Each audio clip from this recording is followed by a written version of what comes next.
Hi guys, Down Under Monkey. Today I'm going to have a look at this Corbin Master Ring that I got off my mate Nick.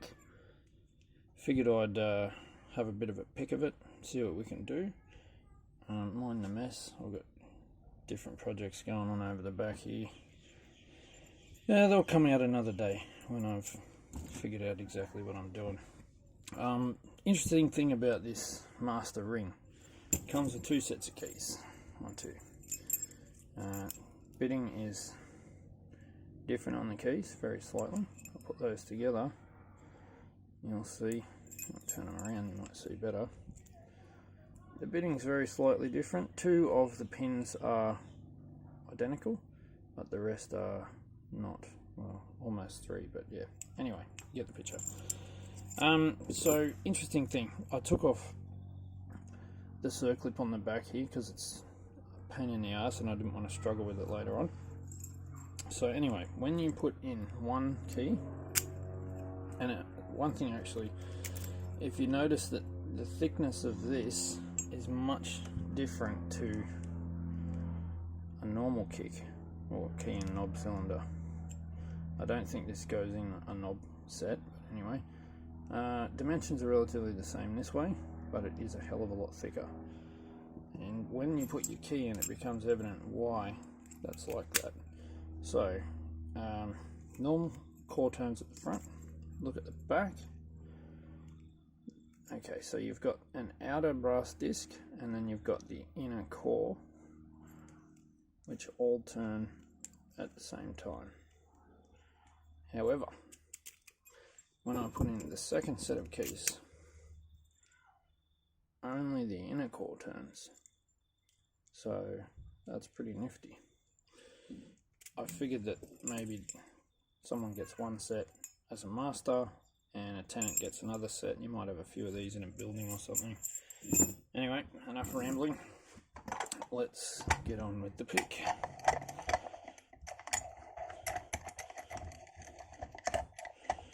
Alright, jam this in here. Check that it still works, that's important. Yep, it still turns beautifully. Ooh, nearly pulled the core out. Righto. All working. Camera down a touch so you can see what's going on. Get Old Faithful, and because it's a very tight keyway for access to the pins, let me just turn on the front light so you can see. I can't get anything to go straight up the middle because I don't have thin enough picks. So I'm going to pick off this ledge here and up into those pins.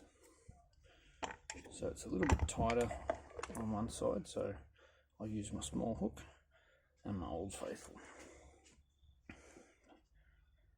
And let's get cracking. Or picking. Picking's probably a better word. Okay, so straight away 2 is a binder.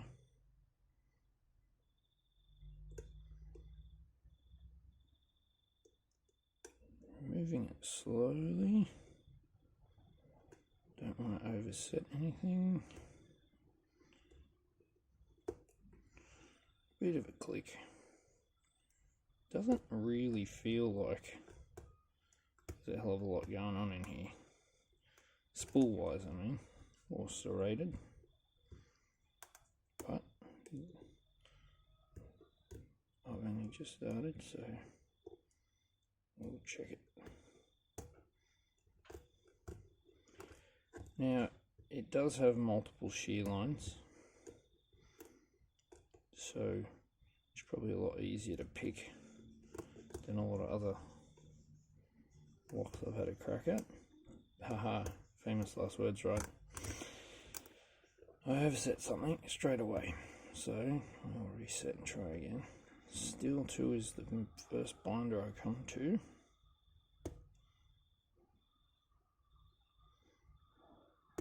Okay, so that feels like it's set.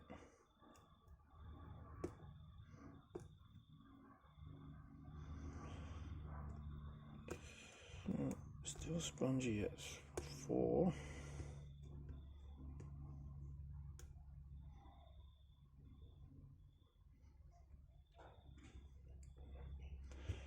Rock solid on 5. Oh, well, there we go. She's open. Nifty. Alright, so you can see that's... Whoa, nearly lost the core then. That's the downside of taking that off previously. Anyway, let's get this gutted and have a look inside. I'll just move the camera slightly. There we go. Alrighty, let's see. Got to get a shim because I'm not liking the look of the shape of that with me following it through. Just so we know, I've picked the inner core, not the outer core. So let's just shove a shim just about as far as I can get it, so my follower, so it doesn't jam up on that weird sort of a notch on that tail. That looks about right. Let's push that core out. Okay, I'll set that down there. Alrighty, let's dump out some pins and see what we got. Standard, standard, standard. Whoa, standard. And I just made a mess of that one. Standard, standard. I'll just get my tweezers and flip a couple of these around so they're all facing the same direction. These tweezers unfortunately do not like this pinning tray, but my other tweezers, I don't know where they are. They're around somewhere. Anyway, rip the shim out. Let's start from the back so I don't force the core out, and we'll see what's going on inside here. So I'll lift this up here so you can see. You can already see double pin stacks.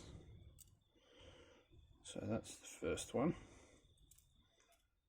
and that's the second one. Again, double pin stacks. So we're going to see this a lot, so I'm not going to show you every time. I'll just get this locked to pieces and we'll do a bit of an inspection on it,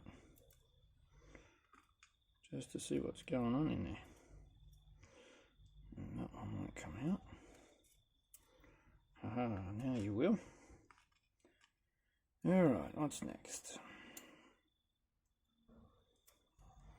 You, and then you. You're just going to very gently slide this to the front. I'm starting to run out of room to grab them. And, oh, that's a long pin for a middle.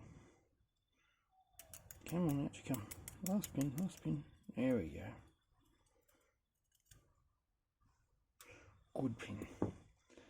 Alright, let's dump all of the springs. Quickly organise these. Sometimes it's easier with your finger. Sometimes not, apparently. Spring, spring, spring, spring, spring. All pretty similar with the springs. Now, the interesting bit. Let me show you all these. They were all standard. Okay, so nothing special. Core. Focus. Standard. Looks like it's been filed over a little bit, maybe. Anyway. This is the interesting bit. So at the front, nothing turns. At the back, you've got a two-part system. Ooh, that was way out of frame. So you've got a standard Bible, like that, and then you've got this brass sleeve with more holes in it. And I guess the purpose is, obviously, as I showed in the start of the video, one person operates the inner side, one person's key operates outer side, and that's how you get your master and tenant sort of keying. So if I take this real quick and I hold it where it's kind of supposed to be, let's put all the key pins back in actually. Oh, it's going to be a muggle getting it out. Get out. Where are my small tweezers? There they are. Buried under some shit actually, so throw all the key pins in real quick and give you a demo of the outer ring, the inner ring with the key in it. Okay, so there they are. They're all down, varying heights, as they normally are. Now if I slide there and line up the holes, I'm going to go in and drop the first set of pins in.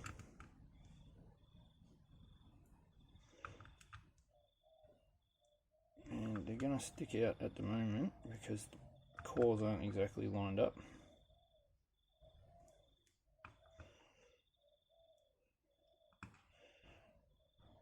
Okay. Okay, so there they are. Alright. Oh, about time, light. So that's that.